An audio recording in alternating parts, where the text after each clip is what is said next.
மிகப்பெரிய ஒரு அப்டேட் வந்திருக்கு. ஸோ வரக்கூடிய ஜூலை 15ஆம் தேதி 2500 ரூபாய் கணக்கில் வரவு வைக்க போகிறாங்களா, 1000 ரூபாய் வழக்கம் போல கணக்கில் வரவு வைக்க போகிறாங்களா, இதை பற்றின ஒரு முழுமையான தகவலை தான் வீடியோவில் நம்ம பார்க்குறோம். நீங்கள் நம்முடைய சேனலை முதல் முறையாக பார்க்குறீங்க அப்படின்னா சப்ஸ்கிரைப் பெல்ல கிளிக் பண்ணிச்சுக்கோங்க. தமிழகத்தில் மகளிர் உரிமை தொகை 2500 உயர்த்தி வழங்குவது குறித்த முக்கிய தகவல்கள் இந்த வீடியோவில் வழங்குகிறோம். தற்பொழுது அரசு இந்த திட்டத்தை சீரமைப்பு செய்து தகுதியற்றவர்களை நீக்கிவிட்டு உண்மையான பயனாளிகளை சேர்க்கும் பணிகள் தீவிரமாக ஈடுபட்டப்பட்டுள்ளது. கடந்த காலங்களில் ஏற்பட்ட குளறுபடிகளை சரி செய்து தகுதியுள்ள அனைத்து பெண்களுக்கும் இந்த நிதி உதவி சென்றடைவதை உறுதி செய்ய போவதாக அமைச்சர்கள் தெரிவித்திருக்காங்க. தேர்தல் வாக்குறுதியின்படி இந்த தொகை உயர்த்தப்படுவதால் விடுபட்ட தகுதியான விண்ணப்பதாரர்கள் இனி பயன்பெற முடியும்.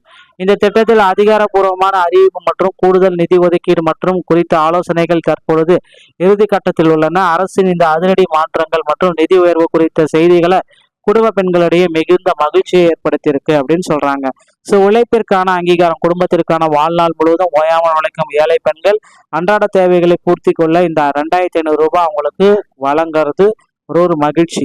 ஸோ தற்போதைய திருத்தங்கள் அப்படின்னா வசதி படைத்தவர்கள் மற்றும் பல வீடுகளில் உள்ளவர்கள், அரசியல் செல்வாக்கு படைத்தவர்கள், தகுதியற்றவர்களாக கள ஆய்வுல ஒரே வீட்டில் 2 ரேஷன் கார்டு, ஒரே வேலையில் பல விண்ணப்பங்கள், தரவுதள சரிபார்ப்பு, போலி பதிவுகளை கண்டறிந்து நீக்குதல், தகுதியான ஏழை பெண்கள் விண்ணப்பித்தும் விடுபட்டது, புதிய பயனாளர்களுடைய பட்டியலில் அவங்கள சேர்க்கிறாங்க. ஓகேங்களா.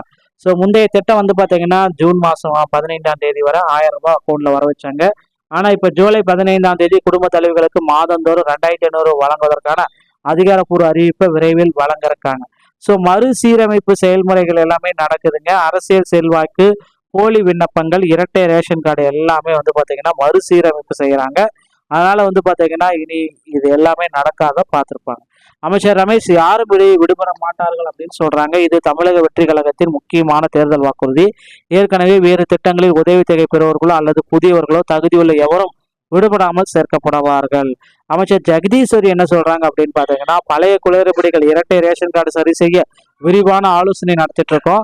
2500 உயர்த்தி வழங்குவதற்கான அனைத்து வழிமுறைகளும் தயாராகி வருகிறது அப்படின்னு சொல்றாங்க.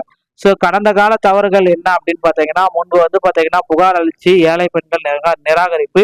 இனிமேல் புகார் அளிக்கப்பட்ட விடுபட்ட தகுதியான பெண்களுக்கு உடனடியாக முன்னுரிமை கொடுப்போம். முறைகேடாக இருக்கிற பயனாளிகள், தகுதியற்றவர்களுடைய பட்டியலிருந்து முற்றிலுமாக நீக்கப்படுவார்.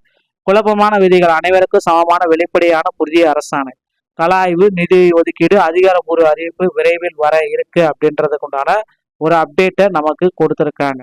ஸோ கடந்த காலங்களில் இந்த தவறை பார்த்தீங்கன்னா மாற்றி அமைக்கிறதுக்காக தான் தகுதியானவர்களை கண்டறிய தீவிரமாக கணக்கெடுப்பு, அனைத்து விண்ணப்பங்கள் மற்றும் புகார்கள், வசதி படைத்தவர்களை நீக்கம் செஞ்சிருக்காங்க, போலி ரேஷன் கார்டை நீக்கம் செஞ்சிருக்காங்க.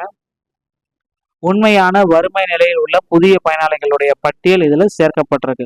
100% தகுதியான பயனாளிகளுக்கு 2500 ரூபாய் செலுத்துறோம் அப்படின்னு சொல்றாங்க.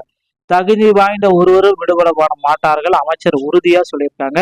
வேறு ஏதேனும் திட்டத்தின் கீழ் உதவித்தொகை வாங்கியவர்களுக்கும் புதிய பயனாளிகளுக்கும் கண்டிப்பாக 2500 கிடைக்கும்.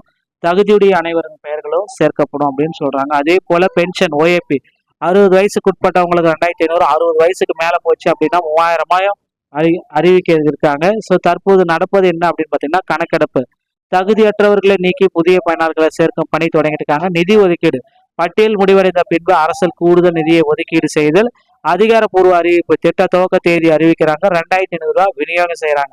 நேரடியாக உங்க வங்கி கணக்குல விநியோகம் செய்வது உறுதியாகப்பட்டிருக்குங்க. ஸோ மகளிர் உரிமை தொகை ஜூலை 15ஆம் தேதி உங்க அக்கௌண்ட்ல வர வைக்க போறாங்க. பொறுத்து தான் பார்க்கலாம். இந்த வீடியோ உங்களுக்கு பிடிச்சிருந்தா நீங்க நம்மளுடைய சேனலோட இணைந்தீர்கள். மீண்டும் ஒரு நல்ல தகவலோட நான் உங்களை சந்திக்கிறேன். நன்றி, வணக்கம், தேங்க்யூ.